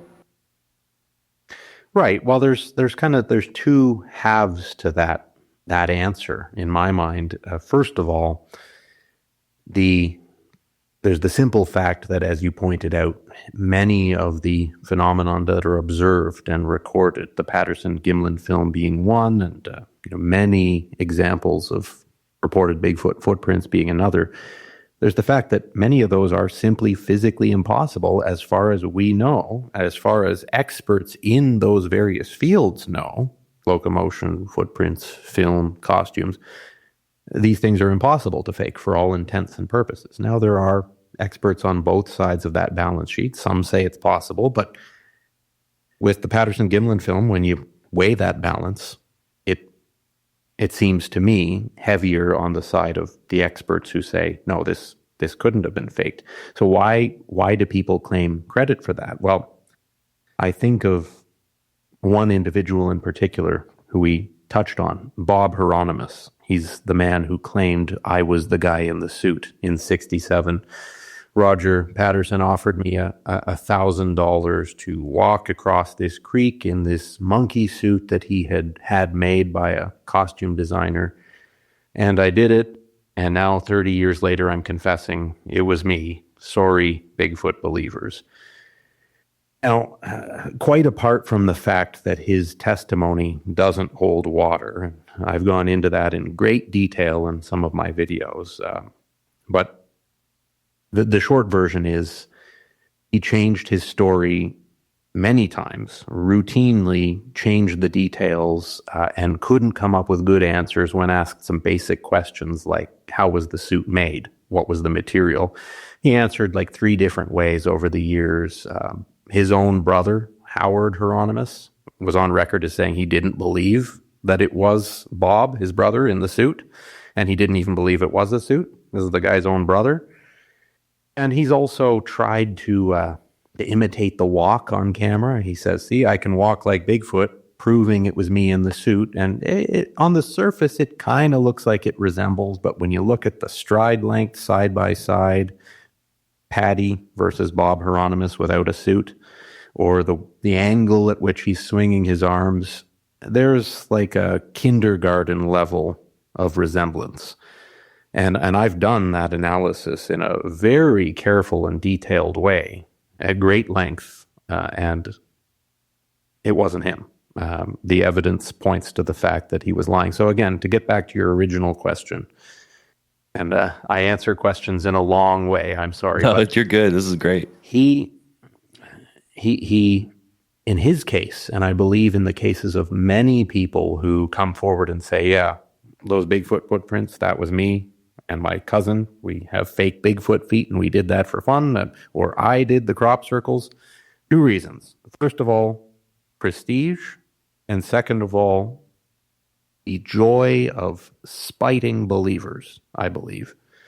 I think those are the 2 main reasons. They're trolls. With Bob Hieronymus, I think it's exactly. No, I don't think Bob Hieronymus fits into that category. What I know of him, he seems to enjoy signing books about the Patterson-Gimlin film, analyses on the film, usually the style of books that try to paint it as a hoax. And there's one in particular by a gentleman named Greg Long, who got all his interviews and did all his research for the book, trying to present it as a hoax with Bob at the center. He attained all his information in very unethical ways. Tried to break into the house of Roger Patterson's widow to gather evidence, and he pressured people into saying things they didn't really think that they spoke about after the fact. But quite apart from that, Bob Hieronymus has been known to sign copies of that book. He didn't write the book, but I've seen his signature in copies of that book where he signs it, Bob Hieronymus, aka Bigfoot. He's enjoying it. He's lapping it up. And I think in his case, and I think in the case of many people who come forward and say, yeah, that unexplainable phenomenon there, that was me. I think they enjoy the limelight, the prestige of being the one who fooled so many people, including experts in the field. I guess a certain kind of person would be inflated by that. Yeah, that makes sense. Well, I wanted to talk about the rumors, and I've heard these rumors from multiple places, but the rumors that that the U.S. government could be aware that there is a small Sasquatch population, and that perhaps the Park Service or Department of Environment or whatever relevant government body is actively working to keep them isolated and or protected. Do you have any thoughts on that? Well, I do. Now, at the risk of, I'm just pulling up a note here because I'm really glad you asked that, Josh. I was hoping we'd get to broach that one. At the risk of sounding like a nutcase conspiracy theorist, I have come to believe that people in high places are fully aware of the existence of these beings. And it's not because I tend towards conspiracy theories as a rule, unless they seem to be the simplest explanation given all the evidence I'm aware of. In this case, my reason for thinking that, and I can get into afterwards the reasons why I think the government or people in places of authority would be concealing that knowledge. But the reason I think it's the case is simply verified quotes, quite a few of them, in fact, from police officers, from park rangers and forest service workers. I have a few of them here on my phone, quite a long list, actually. I'll only read a couple, but retired Forest Service Ranger Charles E. Howard said, quote, "We'd hear strange calls in the woods, sightings now and then, but we weren't supposed to acknowledge it. Orders came down to keep quiet. People wouldn't be ready to hear it." Pretty interesting. Of course, he's just one guy, but the list goes on. Robert Morgan, a retired police officer, said, quote, "I knew people in my department who'd seen Bigfoot, but they were afraid to speak. Careers, reputations, everything was on the line. People have been told to stay quiet."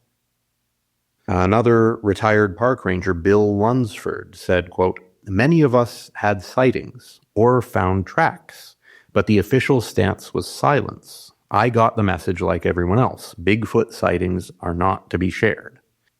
I've got a dozen more like that from former police officers, park rangers. Are they all liars? Are they all mistaken? I can't see how or why that would possibly be true. So we're left with the possibility that they're telling the truth, and that seems to be the strongest possibility in my mind. Doesn't answer why, but clearly something funny is going on. That's exactly why I asked the crop circle or made that parallel between a crop circle and Sasquatch, because, I was a little bit hesitant to bring it up, but now you guys did, that's kind of where my head's at too, because it's like, it just feels like there's so many comparisons to a lot of the topics that we cover on this show, from premonitions to UFOs to now Sasquatch to ghosts, paranormal things like that like quantum mechanics and all this, like the fringe of science, I feel like is starting to catch up to it. And I think AI is going to be a big factor in it. But I really do, after diving into the UFO topic a lot, I really do think that the government is fully capable of keeping a secret like this, mainly just to keep order. They think that people can't handle the truth, and that if we go on the nightly news and Bigfoot is real, that's the headline, people are going to lose their shit and stop paying taxes, and God knows what's going to happen. So they do this to kind of keep order, is kind of how I perceive it. But what do you think? Do you think that would be the reason why they would hide something like this, or do you think there's more of like a nefarious reasoning? Well, I've heard all sorts of theories, and I'll be upfront with you. My own opinion on the reason is not fully formed yet. I try to inform my opinions with facts, and there's just not any hard and fast facts about this other than this collection of quotes and others like them that at least tell us concealment is happening, but it doesn't shed any light as to why.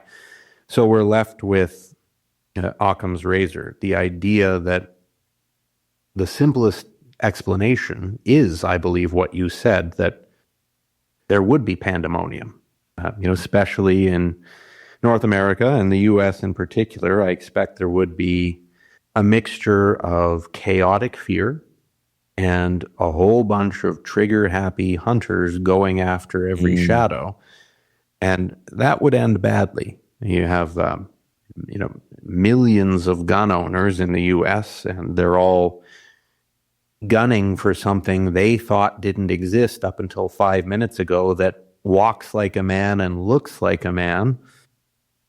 People are going to die.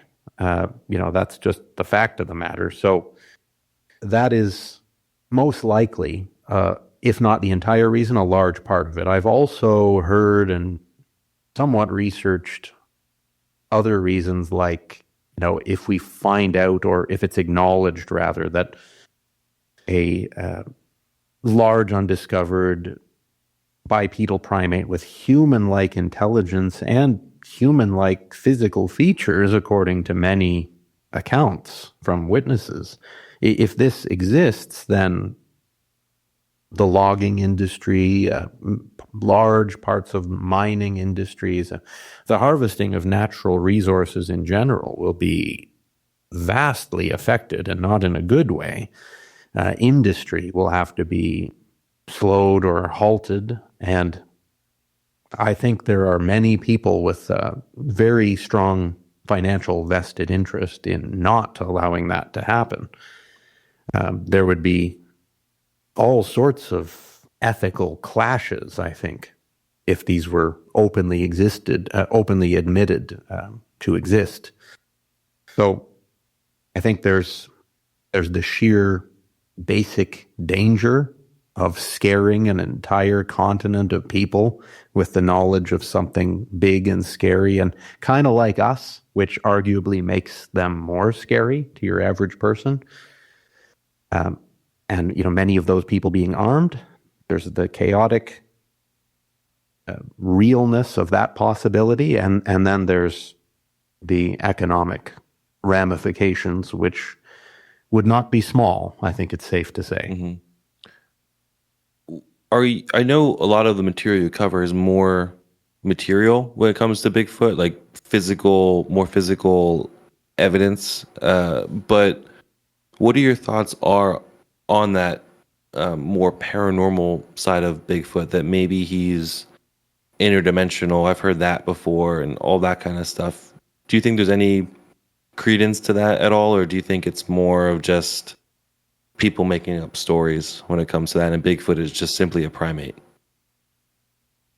Well, I'm very glad you asked that, Justin, because that's something that I don't think you can avoid if you're being thorough in examining the Bigfoot phenomenon.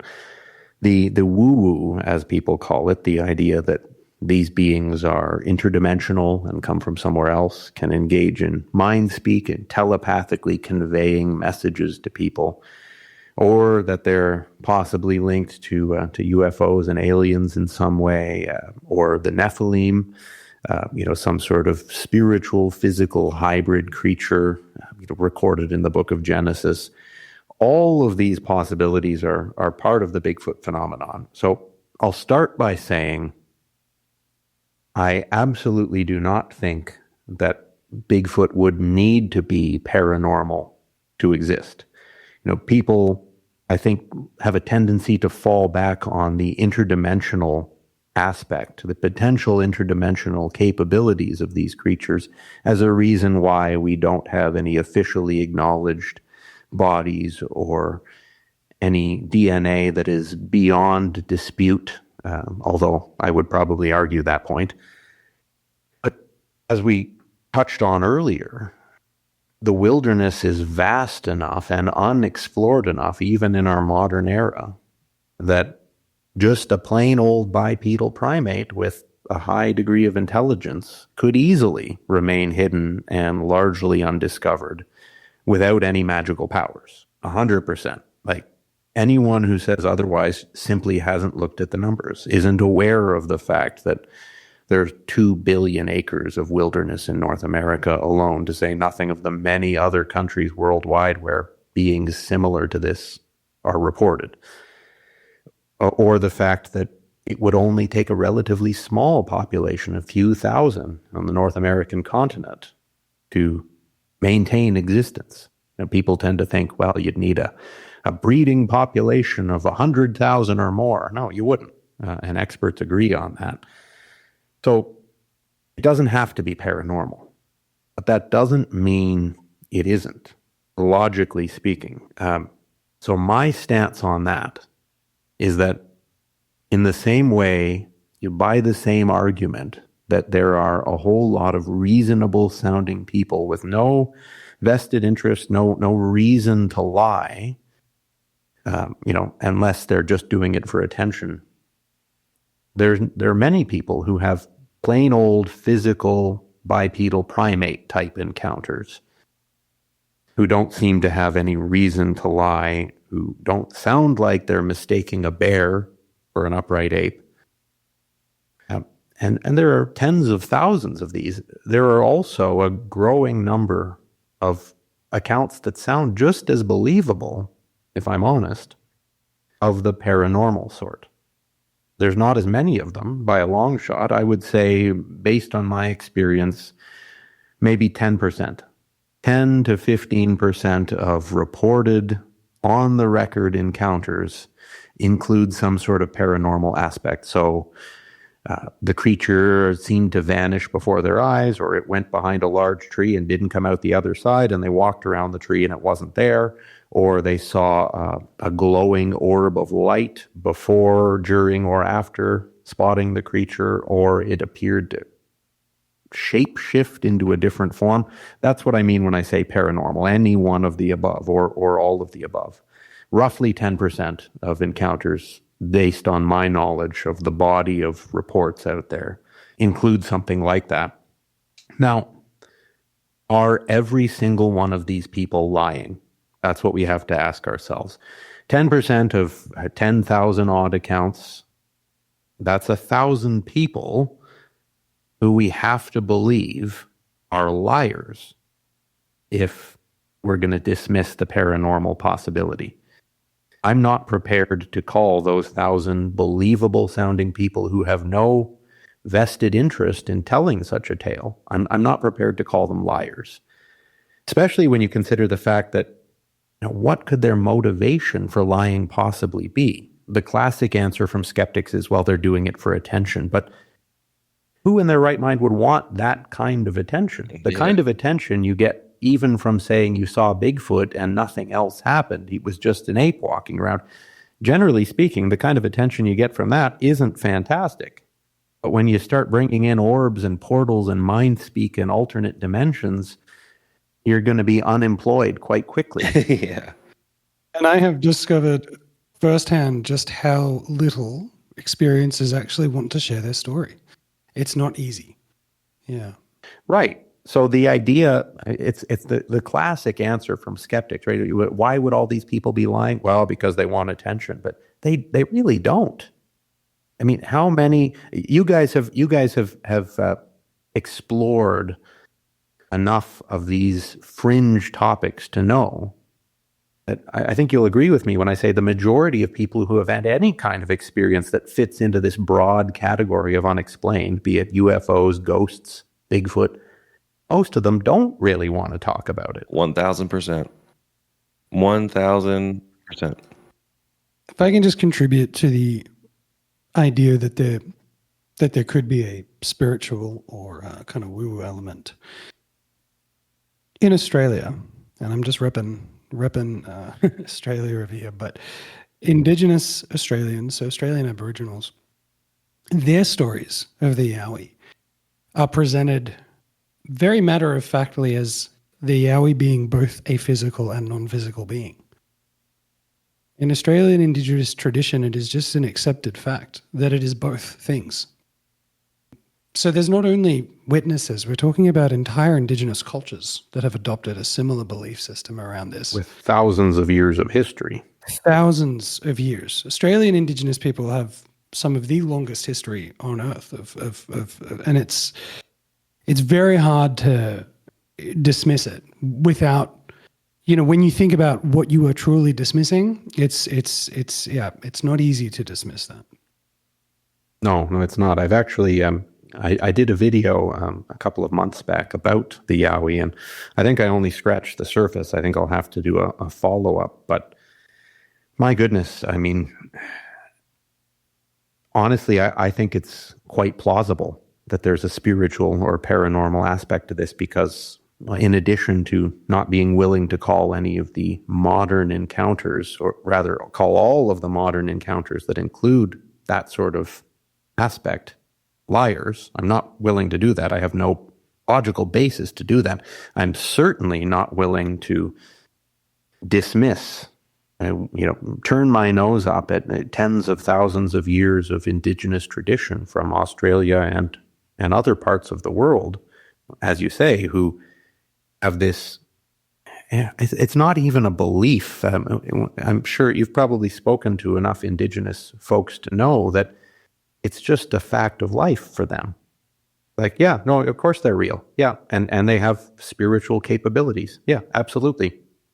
And, just like the beaver or the eagle, it's a real being to them that is woven into their worldview so seamlessly and so consistently for hundreds upon hundreds of generations that it becomes, as you say, extremely difficult to dismiss. And if you find yourself dismissing it, one has to wonder, examine oneself. Well, why? Why am I dismissing this?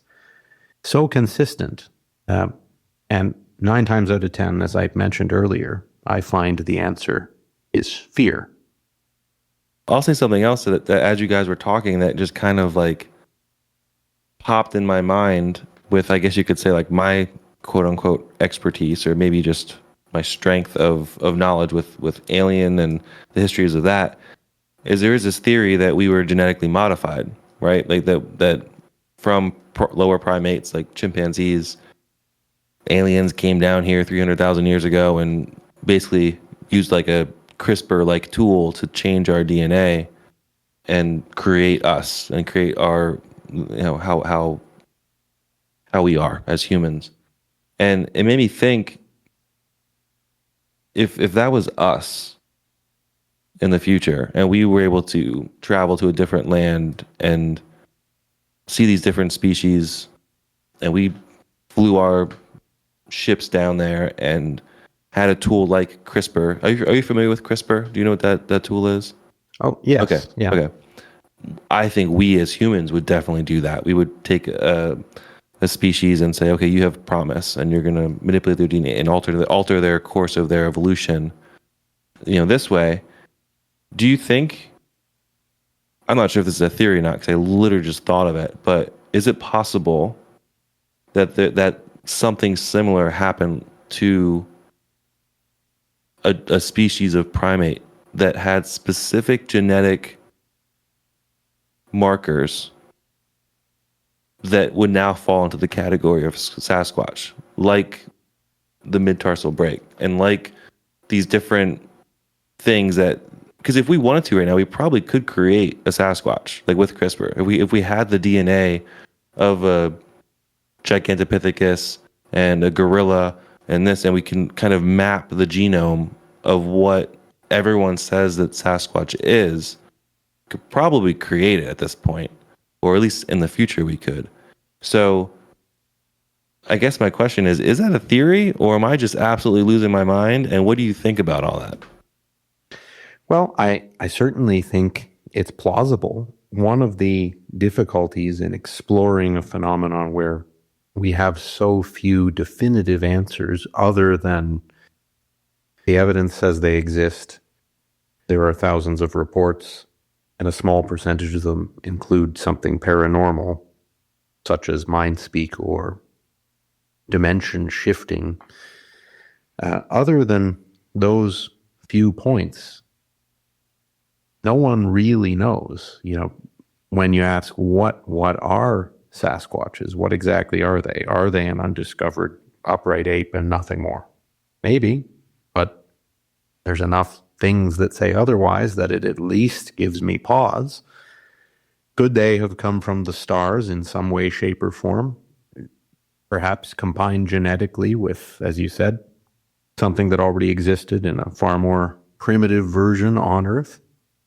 Sure, maybe. Well, why not?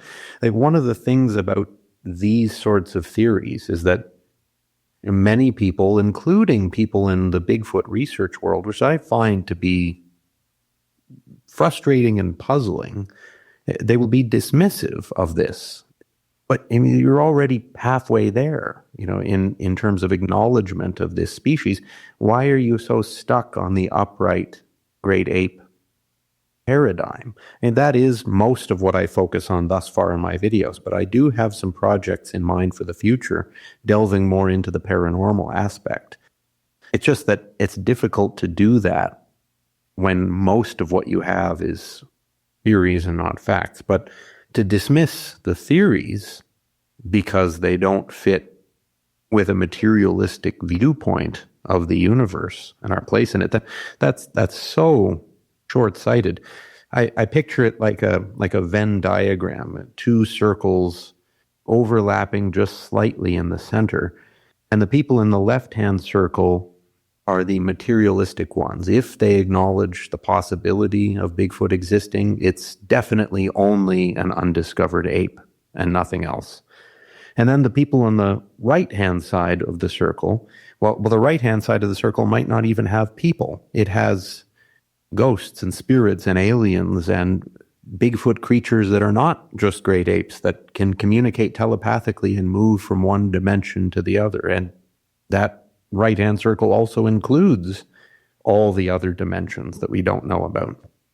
And then there's this tiny percentage of overlap between the two circles where there are some people who claim to have, for whatever reason, a direct line with some of these entities, some of these phenomenons. And the vast majority of the people in the left-hand circle, the materialistic side, either are viscerally dismissive or apathetic. In the case of most people, they would fall into the apathetic category.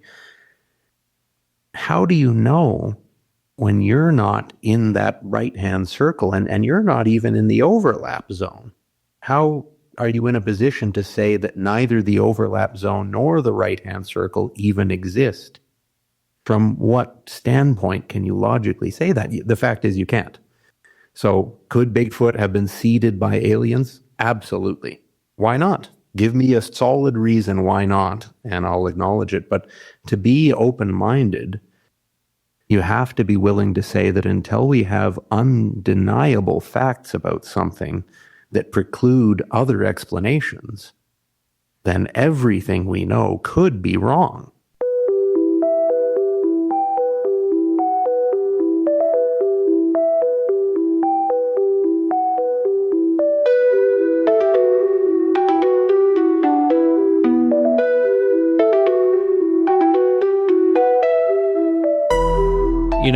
I always joke with Josh because I have this weird obsession about coming up with the Avengers of the unknown. A team of like-minded people like myself and Josh and probably you that's listening. Almost like fantasy football or something, an all-star team of people that are just dedicated to finding out what the heck's going on. And if that team existed, I would say that Robert would 1000% have to be our Sasquatch correspondent. He's so knowledgeable, so nice, dedicated as hell. He's just a really good dude. But on a serious note, Robert's experience, it just leaves like physical traces and unanswered questions, and it makes me wonder what would happen if that rock that was thrown would have just been a few inches over. This would be a completely different story. And as a father myself, I do wonder about the long-term impacts of this story with his daughter and his wife. To me, that's what makes this story more real than others. It hits an emotional part of me that I just can't deny. So whether this was a Sasquatch encounter, a human encounter, a bear, whatever it was, it's still out there. And Robert's not the only one that heard it move. Now, real quick, the next episode is not going to be a Bigfoot one. We're taking a quick break, just like we always do, diving into something else, and then we'll come back with probably the interview with Dr. Meldrum will be next. This podcast was created and edited by me, Justin Gearhart, produced by Josh Barreto, mixed and mastered by Brett Jarvis. Thanks again for staying to the very end, and you've been listening to the Close Encounter Club.